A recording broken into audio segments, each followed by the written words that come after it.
হাত জোড় করে আমার কাছে ও ক্ষমা চাচ্ছে, দেখো আমার ভুল হয়ে গিয়েছে, তুমি আর এটা নিয়ে বাড়িও না। আমি ওই মেয়েটাকে ভালোবাসি না, আর ওই মেয়েটার সাথে আমি সেদিনের পরে কোনো সম্পর্ক আর যোগাযোগ রাখিনি, কিন্তু ও প্রতিনিয়ত আমাকে এইসব এসএমএস করে আর আমার সাথে কথা বলতে চায়, আর বলে আমি যদি ওর সাথে কথা না বলি তাহলে ও এই এসএমএসগুলো তোমাকে পাঠিয়ে দিবে, তোমাকে হারানোর ভয়ে আমি ওর সাথে কথা বলি।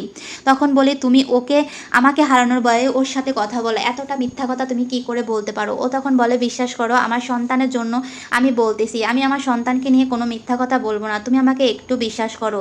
কিন্তু আমি তখন বলি কি করে আমি তোমাকে বিশ্বাস করব, তুমি যে কাজ করেছো। তখন বলে আমি যে কাজ করেছি সেটা অন্যায় করেছি, সেটা আমি জানি, কিন্তু তোমার প্রতি আমার ভালোবাসা কোনো অন্যায় বা মিথ্যা না, আমি তোমাকে সত্যি ভালোবাসি। কিন্তু সেদিন আমার কি হয়েছিল আমি সত্যি বলতে পারবো না, আর মেয়েটাই আমার কাছে এসেছিল। একটা মেয়ে যখন একটা ছেলের কাছে আসে তখন কিন্তু সেই ছেলেটা নিজেকে কন্ট্রোল করতে পারে না। তখন আমি বলি মেয়েটা তোমার কাছে এসেছে আর তুমি তার কাছে চলে গেলে।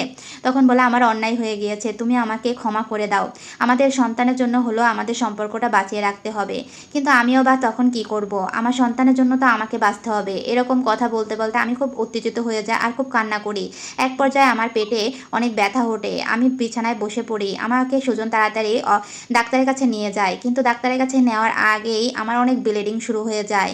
ডাক্তারের কাছে যখন যাই তখন আমার অলরেডি বাচ্চা মিসক্যারেজ হয়ে যায়। ডাক্তার আমাকে জানায় যে সরি, আমি তোমার সন্তানকে বাঁচিয়ে রাখতে পারিনি। আমার এটা শুনে আরও বেশি খারাপ লাগে আর আমি অনেক ভেঙে পড়ি, কারণ আমি মনে করি আমার সন্তানকে আমার স্বামীই মেরেছে। আমি যদি এটা না দেখতাম তাহলে আমি এত উত্তেজিত হয়ে পড়তাম না, আর আমার সন্তানও এতটা অসুস্থ হয়ে যেত না।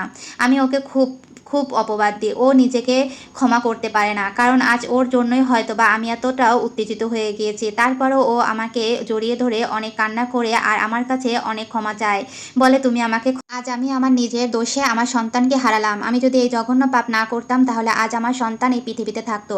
আমি এই জঘন্য পাপ করেছি তাই আজ আমার সন্তান নেই, তুমি এই উত্তেজিত হয়ে যেতে না যদি ওর সাথে এটা আমি না করতাম। আর ওই মেয়েটাও বা কেন তোমাকে পাঠালো আমি সেটা বুঝতে পারিনি, কারণ আমি ওর সব কথাই তো মেনে নিচ্ছিলাম, তারপরও কেন পাঠালো? আমার স্বামী হাজারো বার আমার কাছে ক্ষমা চাচ্ছে, খুব কান্না করতেছে, কিন্তু মন থেকে ওকে আর আমি মাফ করতে পারছি না, কি করব?